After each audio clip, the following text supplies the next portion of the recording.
Community Connection on KGNB, brought to you by Waters International Realty. This is Paige Green with your Community Connection on KGNB. We're here with April Molina. She's the Director of Communications from SJRC Texas. April, how are you? I'm doing great. How are you, Paige? I'm doing wonderful today. So what is SJRC and what type of work do you do? SJRC Texas is probably what people think of as St. Jude's Ranch for Children. That is what we opened up as more than 40 years ago, and what we were up until a couple years ago. So now we just go by SJRC Texas, but we also have a Belong division, which I will tell you more about that too. So we've grown so much in the last couple years. But what we started out doing and what we always have done is residential foster care. We have our Boulevardy campus, which a lot of people are familiar with, where we have children in care. And we also have a child placing agency, and that's an agency that helps with parents who might be interested in fostering or adopting and licensing and sort of guiding them through that process. But also recently, in the last couple of years, we have a new parenting and prevention program, and it's based out of our Family Resource Center in New Braunfels. And what's special about this is that it's not just open for kids in care, it's open to all families in the community. You were mentioning your different programs, and something I've seen a lot is community-based care. What does that mean? Community-based care is the new model of foster care that the entire state of Texas is moving into. Right now, about half the state is already under that type of care, and by 2029, the entire state will be under community-based care. And what that means is basically we'll have a lead nonprofit in each region that will work along with the state for those children who've been abused, abandoned, neglected, who've been removed from their home. And so to make it a little easier to understand, I think people know that it's been, the Department of Family and Protective Services that generally handles the investigations into homes, and they decide when a child needs to be removed. And they still do that. The state still handles that part of it. But now, if you're under a community-based care model, as we are in the 27 counties surrounding Bexar County, we take over. We find emergency and immediate foster placement for those children. We handle their case management, and we also handle their permanency. And what that looks like is maybe we could work with their family and strengthen their family and give them the resources they need so that they can return to their family. Maybe we can find other relatives, grandma, grandpa, aunts, uncles, that can take in those children to keep them in the family.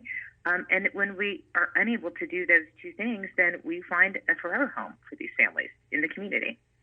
And this was one of the aspects of your many programs at SJRC, and you actually have a family resource location in New Braunfels. What does that facility do?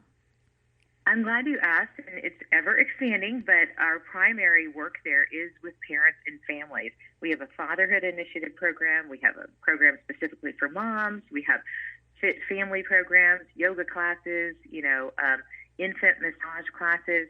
Everything that we do there is geared toward helping develop parents and helping parents being able to engage their children in the best of ways and supporting them.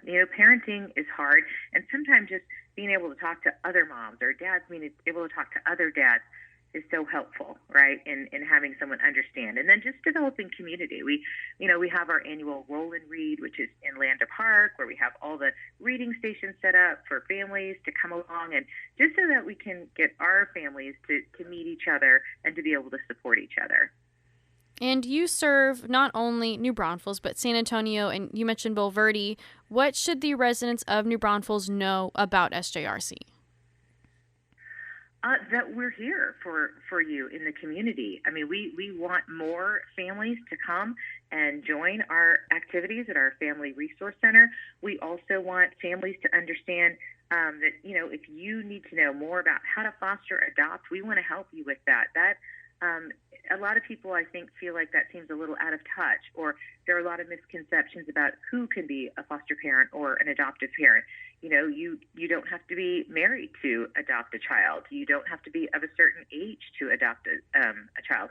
So we just want people to know that we're here to answer questions and help with that.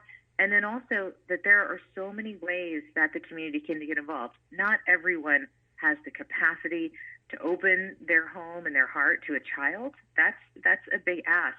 And so there are many other ways to help.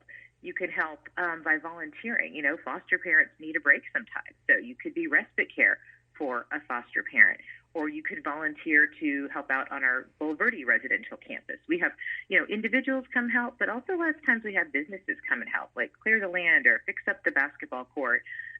We are really innovative in the ways that we work with families, and so that allows for us to have a lot of flexibility in the type of volunteering and help that we also need.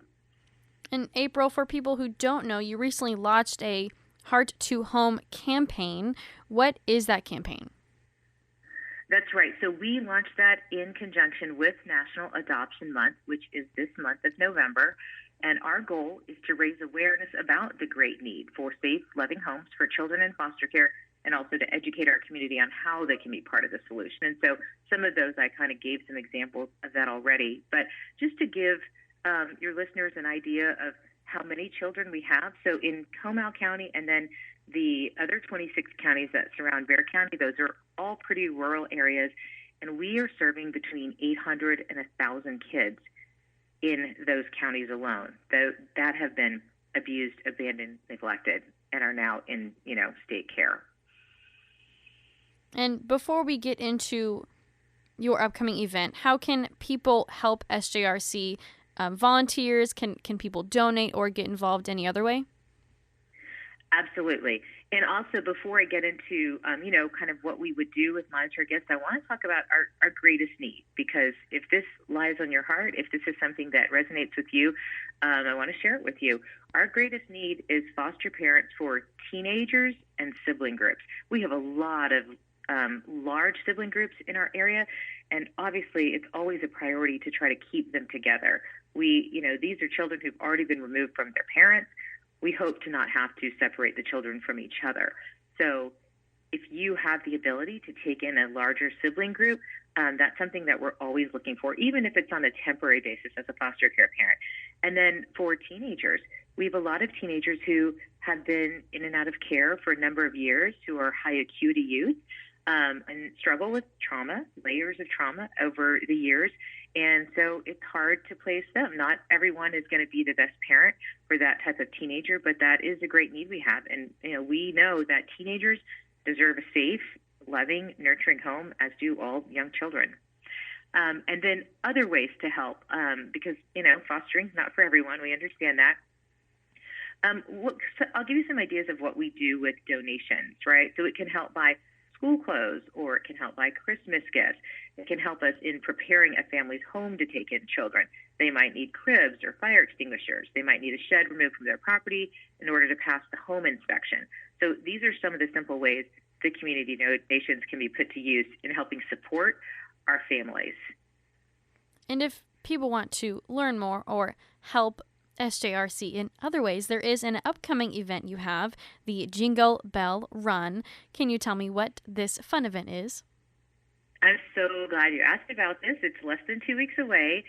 It's in Green, and we've been doing this. This is our 31st annual Jingle Bell Run, and it's for everyone of all ages. We even have specifically, like at 8 o'clock, we have a race just for the kids, and then at 9 o'clock, we have the adult race. But it's really a wonderful event. So we want everyone to come dressed in their best holiday garb. There will be a contest. There will be food, hot cocoa, face painting, of course.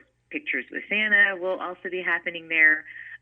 So really, it's a lot of fun, right? It's for people who want to run, but it's also people just want to gather with their community and have a good time. And if the event has been going on for 31 years, then it's a good time. That's right. People are coming back for more every year. And registration right now, it's $30 to register, but you can register on the day of the race. I think it's $35 for that, and then just $15 for the kids' entry fee. And probably if people are interested in looking into that, the best way to do that, you can follow. You can either look on our website, sjrctexas.org, or even follow us on social media, Facebook or Instagram. Either one, we have information there as well. And again, that website was sjrctexas.org. April, do you have anything you would like to add about SJRC Texas? We just want people to know that we're here. We're here to answer their questions and here to help the community and to let them know how they can get involved. Because it does take a village to raise a child, and we want everyone in the New Braunfels and Comal County area to be part of our village.